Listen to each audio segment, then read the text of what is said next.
Ok. Bonjour à toutes et tous. Bon. Donc je me présente, je suis Lola, je travaille pour la revue Silence, qui est une revue indépendante. Ouais, il y a un petit écho. Peut-être, je sais pas si ça change si je me tourne vers là. C'est une revue indépendante qui existe depuis 40 ans, plus de 40 ans maintenant, qui parle d'écologie, voilà, qui informe sur les alternatives et les luttes autour de l'écologie. Je sais pas ce que je peux faire pour enlever cet écho pas agréable. Je peux changer.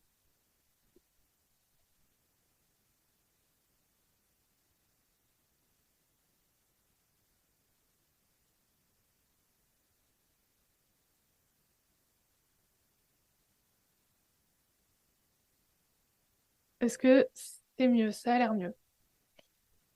Et voilà, je viens à la base d'une formation ingénieur agronome, puisque comme on l'a évoqué, j'ai fait AgroParisTech. Vous pouvez vous demander qu'est-ce que je fais ici, c'est que Silence a publié au mois de septembre un dossier sur critique de cette notion d'agrivoltaïsme qui a été publié en septembre dernier, et que vous pouvez retrouver sur la table de presse à côté, et que j'ai coordonné. D'abord, je voulais revenir un peu sur ce contexte euh, qui est assez récent, là, ce déploiement de panneaux photovoltaïques sur les terres agricoles. Ça fait 2 ans que ça se concrétise en France. J'ai interrogé dans le cadre du dossier plusieurs personnes qui ont travaillé, notamment dans des boîtes de développement de ce genre de projet, qui me disaient que c'était assez net ce tournant qui a eu lieu dans les années 2021, où jusqu'à présent, enfin, jusqu'alors, les industriels, les développeurs d'énergie renouvelable et de photovoltaïque se tournaient sur des terres déjà artificialisées. Christian Duprat les a évoqués, donc tout ce qui est friche industrielle, parking, toiture, il y en a beaucoup. Mais ils ont commencé à s'intéresser aux terres agricoles qui possèdent de nombreux avantages aux yeux de développeurs, puisque ce sont des surfaces beaucoup plus grandes, relativement planes, contrairement à des carrières et beaucoup moins contraignante, que ça soit bah, voilà, topographiquement ou d'un point de vue administratif. Et ça permet de faire un seul gros projet au lieu d'en faire plein de petits. Donc, clairement, beaucoup plus rentable. En plus de ça, c'est beaucoup plus facile de appâter un agriculteur dans le contexte économique dans lequel se trouve notre agriculture en France que je ne sais pas quel industriel minier qui a des carrières et qui s'en fiche un peu d'une rente supplémentaire sur une surface beaucoup plus petite. Donc ça, c'est le contexte. Et vu qu'on est à l'INRAE, ça m'intéressait aussi d'intervenir ici, puisqu'il se trouve que l'enseignement supérieur à la recherche, et notamment l'INRAE, comme l'évoquait aussi l'intervenant avant moi, a beaucoup contribué à développer ces technologies de photovoltaïque sur terre agricole et à légitimer ce concept en laissant d'agrivoltaïsme que l'on peut voilà, critiquer. Donc, on a récemment, là, le 28 février 2023, l'INRAE qui a lancé un pôle national de recherche qui a pour but de, d'accompagner, comment on dit ça, un développement raisonné du photovoltaïque sur les terres agricoles avec tout un tas de partenaires publics, privés, pour vous en citer que quelques-uns, mais il y en avait déjà 27 à l'origine, et j'imagine, il me semble qu'il y en a encore plus aujourd'hui. Mais EDF, Total Energy, Sunagri, qui a beaucoup travaillé dès le début avec l'INRAE, Valeco, Photosol, AgroParisTech aussi, la formation, euh, pour donner un autre exemple public.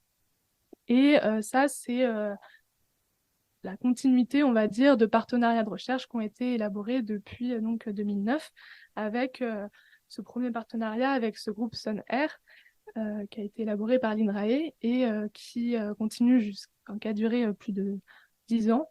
Et ce groupe SunAir, donc de développement d'énergie renouvelable, a investi 20 millions d'euros dans la recherche voilà, avec l'INRAE pour développer ces technologies, qui a abouti en 2019 à la création d'une société commerciale qui est Sunagri, le même nom que le programme de recherche, et qui vient d'être acheté par Eiffage, donc géant du BTP que vous devez connaître cette année. Donc je trouve, un exemple quand même intéressant de savoir à qui bénéficient ensuite toutes ces recherches. Et on a, pour terminer ce panel, le président le PDG de Sun Air, qui vient d'être acheté à 80% par Eiffage, qui s'appelle Antoine Ogier, qui est aussi président d'un des principaux lobbies sur l'agrivoltaïsme qui a été évoqué, qui s'appelle France Agrivoltaïsme, et qui co-préside ce lobby avec quelqu'un de la FNSEA, administrateur de la FNSEA. Voilà, donc pour aller un peu plus dans le sujet, on a voilà, Nicolas qui a bien expliqué certaines voilà, critiques qu'on peut faire à ce genre de projet sur lequel je ne vais pas revenir, mais il y a une autre forme d'agrivoltaïsme qui se présente comme plus vertueuse, qui est cet agrivoltaïsme dynamique, connecté, qui a été notamment voilà, développé par l'INRAE dans ce programme de recherche Sonagri, et sur lequel j'ai enquêté, j'ai fait un reportage dont je voulais un peu plus vous parler. Je vais pouvoir gagner du temps parce que Christian Duprat a donc pu donner tous les éléments et les arguments favorables à ces technologies. Donc, je n'ai pas forcément besoin de répéter tous les mérites et les bienfaits qui sont revendiqués par cette entreprise. L'idée, quand même, pour préciser, c'est d'utiliser l'intelligence artificielle. Sonagri, en fait, commercialise. Donc, c'est cette boîte qui a été créée en 2019 suite aux recherches. Commercialise un programme d'intelligence artificielle qui va piloter les panneaux en fonction de l'ensoleillement, de la croissance de la plante, soi-disant pour mieux servir ses besoins. Et une autre des spécificités, c'est voilà, ça ne va pas proposer de loyer aux agriculteurs, ça va plutôt mettre en avant le fait qu'elle va financer des équipements. Typiquement, moi, j'étais donc allée visiter un projet installé à Dardilly, près de Lyon, dans un lycée horticole. Et c'était donc aussi sur des cultures de fraisiers ou de framboisiers. Ils financent les filets de protection contre la grêle ou contre des insectes en échange en échange de produire de l'électricité sur ces terres. Quand j'avais donc interrogé et l'autre modèle qui est promu, c'est que du coup, voilà, il n'y a pas de location, mais que les agriculteurs rentrent au capital, prennent une part en gros dans la centrale photovoltaïque. Et comme ça, ils pourront se toucher les dividendes une fois que c'est rentabilisé. Donc au bout de 15 ans, par exemple, toucher le dividende.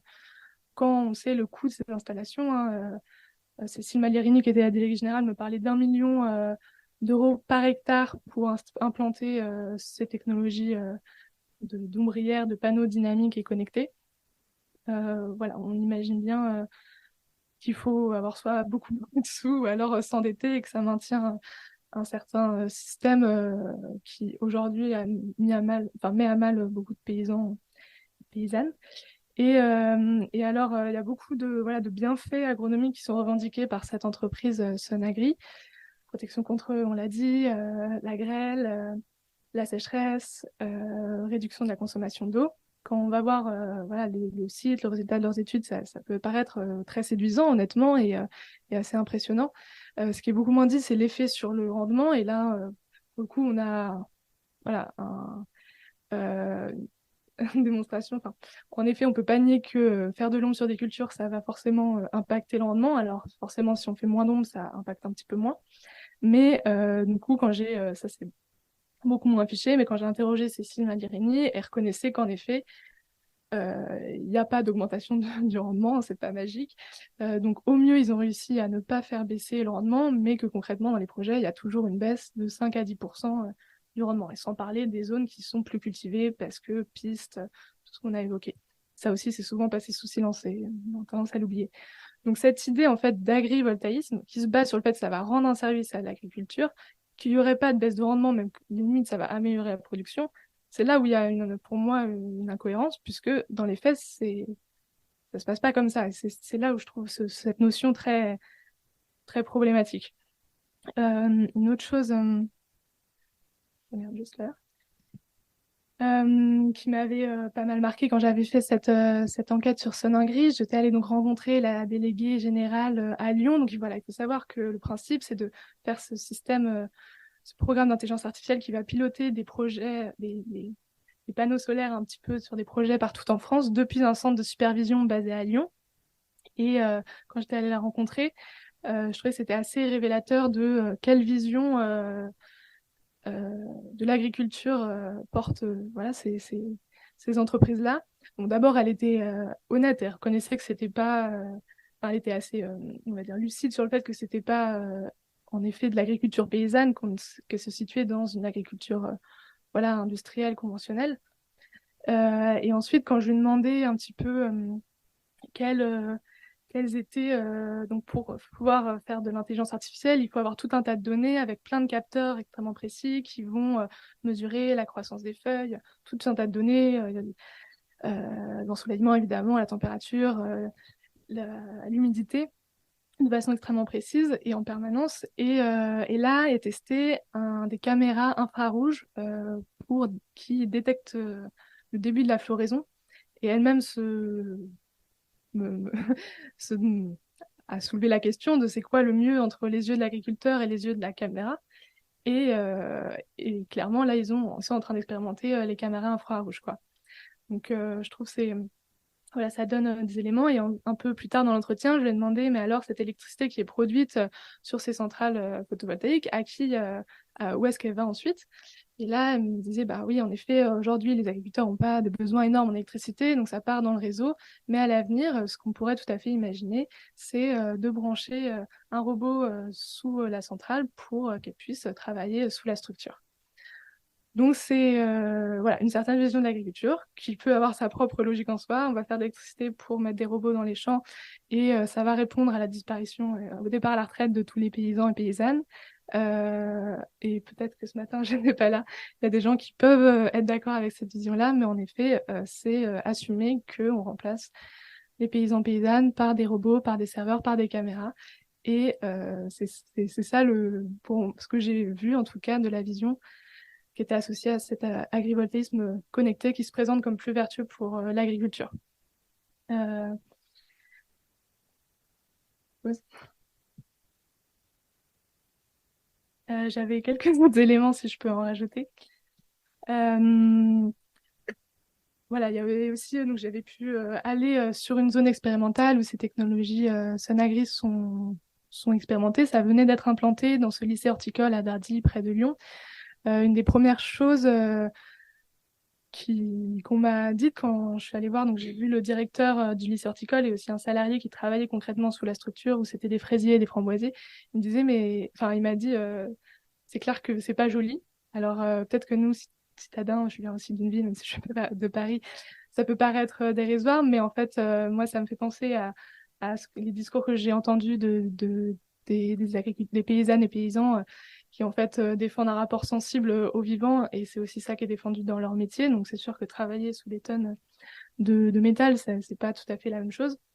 Et puis une autre chose qui m'avait un petit peu marqué, c'était du coup la perte totale de contrôle parce que je venais du coup on était en pleine visite, le directeur qui était complètement convaincu par la communication de Sanagri, lui il voyait plein d'intérêts à protéger, il faisait aussi donc de la pépinière, de protéger ses plantes des grosses chaleurs parce que parce qu'ils avaient de plus en plus chaud et de plus en plus du coup besoin d'ombre. Mais donc lui il était complètement convaincu, mais quand on arrive sur le terrain, on se rend compte, il se rend compte que les panneaux sont pas inclinés comme il le veut, donc il se met à passer un coup de fil avec le centre de supervision basé à Lyon, parce qu'en fait les panneaux, bah, ça pose aussi quand il pleut, ça fait une sorte d'effet gouttière qui fait que l'eau tombe mais de façon beaucoup plus condensée et du coup ça fait ça ravine, ça crée en tout cas beaucoup plus de poids en dessous. Et lui, il retrouvait du coup ses plants de fraisier complètement déchaussés suite à cause de cet effet gouttière. Et il essayait d'appeler le centre de supervision pour leur demander de mettre vraiment les panneaux à la verticale, ce qui était en fait impossible. Les panneaux ne pouvaient pas être inclinés plus qu'un certain angle. Je ne sais pas l'angle exact. Mais moi, cet exemple, il peut paraître anodin, mais c'est sur cette question de perte de maîtrise où en fait, il n'avait pas à la main et il pouvait pas voilà, ajuster, incliner ses panneaux comme il le souhaitait, et il était complètement démuni. Je trouvais ça intéressant comme illustration là-dessus. Voilà, alors peut-être que on développera dans le débat, mais une autre des questions que ça soulève, évidemment, tu l'as évoqué, c'est pourquoi dépenser autant d'argent, autant d'énergie pour mettre des panneaux photovoltaïques quand il y a des arbres qui peuvent faire de l'ombre. J'imagine si vous êtes à l'INRAE que vous connaissez bien les intérêts des arbres et je serais justement, j'imagine que Christian Dupraz, vous les connaissez aussi très bien en tant qu'agroforestier, mais, euh, mais voilà, il n'y a pas que les panneaux qui peuvent faire de l'ombre et un des intérêts de l'arbre, c'est aussi que ça, avec l'évaporation, ça recrée des nuages et ça, les panneaux peuvent pas le faire, sans parler du stockage du carbone dans le sol et de la biodiversité, de tous les intérêts du pompage de l'eau grâce aux racines. Il y avait, je trouve, un exemple qui est intéressant pour illustrer ça. En fait, c'est pour, voilà, les panneaux, ça cherche pas à recréer la fertilité dans les sols, ça cherche pas à accueillir l'eau dans les sols pour créer une réelle adaptation au changement climatique. C'est une solution technologique qui va faire une sorte de pansement sur un modèle agricole qui est face à des limites, là, en termes notamment de résistance à la sécheresse. Et ça, c'est un collègue qui m'avait informé d'un exemple dans les Pyrénées-Orientales sur un site expérimental de Sonagri à Tresserre où on était au-dessus de vignes. Et là, les panneaux étaient mis, toujours le même système, mais ils étaient mis sur des cépages qui étaient du chardonnay, donc un cépage qui vient de Bourgogne, absolument pas adapté, je suis pas vigneronne, je suis pas spécialiste de la viticulture du tout, mais absolument pas adapté au climat plutôt sec des Pyrénées-Orientales. Et puis on est sur des zones, d'ailleurs on le voyait sur les photos du diaporama, enfin, des terrains qui n'étaient pas du tout enherbés, en tout cas à l'époque, il y a 2 ans, de la terre vraiment à nu. Et puis les vignes étaient irriguées sous les panneaux, donc soi-disant c'est censé réduire la consommation d'eau, mais il y a quand même de l'irrigation. Et encore une fois, je suis pas du tout experte, mais je sais que les vignerons, enfin beaucoup considèrent que c'est une maladaptation et que c'est hallucinant d'irriguer la vigne alors qu'on peut très bien faire la vigne sans irrigation. Donc c'est là où on ne cherche pas voilà, à repenser, à mettre en place des pratiques agroécologiques pour créer une fertilité, réactiver la vie du sol et tout ça, mais seulement une solution technologique, voilà, sans remettre en question plus loin que ça la racine du problème. Pour conclure, j'ai encore 3 minutes. Rapidement, j'ai l'impression que ce que je reconnais, c'est que les promoteurs de cette notion d'agrivoltaïsme ont réussi, ont eu une grande réussite, c'est d'avoir réussi à présenter cette technologie comme indispensable. C'est clair que produire de l'énergie renouvelable, oui, on en a besoin. S'adapter au réchauffement climatique dans l'agriculture, évidemment, on est tous d'accord là-dessus. Et que les agriculteurs et agricultrices aujourd'hui sont en grande difficulté financière et qu'ont besoin de soutien. On est aussi conscient et consciente de ça et on peut que partager ce constat-là. Et ils ont réussi à faire croire que la seule réponse à ça, c'était de mettre du photovoltaïque sur les terres agricoles. Donc, beaucoup de gens, certaines personnes disent qu'il y a d'autres choix qui sont possibles. Et, euh, et voilà, donc on va revenir sur les débats, sur les chiffres. Je n'ai pas l'impression que ça soit ça qui soit important mais, dans les questions. Mais sur les surfaces, comme on l'a dit, on peut par exemple prendre le scénario négawatt qui estime un scénario 100, pour le coup, électricité nucléaire, parce que à Silence, on défend aussi un monde sans nucléaire. Mais il imagine une surface de panneaux qu'on pourrait très bien mettre d'après les estimations de la DME sur des terres déjà artificialisées. On pourra détailler, il faut que j'aille en termes pour s'adapter au changement climatique, bah, il y a beaucoup d'autres techniques qui existent. Pareil, on pourrait développer dans les vignes, par exemple, il y a toutes ces techniques ça me faisait rire, cette présentation des étudiants de Rennes, mais toutes des techniques traditionnelles de conduite, par exemple des vignes en godet, qui ont énormément d'avantages pour faire justement de l'ombrage qui va protéger les raisins en cas de forte sécheresse. Je pourrais aussi développer, et c'est qu'un exemple, mais évidemment l'enherbement, l'adaptation des variétés, les haies, l'agroforesterie, fait partie aussi de toutes ces pratiques qu'on peut développer. Et puis sur la rémunération des agriculteurs, c'est aussi là des choix politiques. Si on veut garantir des prix rémunérateurs aux agriculteurs, aux agricultrices, il y a la sécurité sociale de l'alimentation qui peut être voilà, une volonté politique. C'est en expérimentation à Montpellier et dans d'autres territoires en France. Mais à nouveau, il y a d'autres possibilités que déléguer ça aux industriels de l'électricité. Donc, pour moi, le débat, euh, ma crainte, c'est qu'il va se focaliser sur des aspects très précis, très techniques de couverture, de taux de couverture au sol, de prix ou de surface disponible. Pour moi, les questions que ça pose, cette question d'agrivoltaïsme, c'est ce qui m'a intéressé dans ce dossier à Silence, c'est que ça pose des questions politiques. Quel est le rôle d'un agriculteur? Est-ce que c'est de produire de l'électricité pour des gens de la ville ou est-ce que c'est de nourrir les gens autour de lui? Est-ce qu'on veut continuer d'artificialiser nos terres ou est-ce qu'on considère que peut-être on les a trop artificialisées et que à un moment on prend le temps de réfléchir à ce qu'on veut, ce qu'on veut faire et comment remettre de la fertilité dans les sols comment on veut permettre aux agriculteurs et aux agricultrices de vivre dignement de leur travail. Et là, c'est encore des choix politiques. Merci et on pourra développer tout ça dans les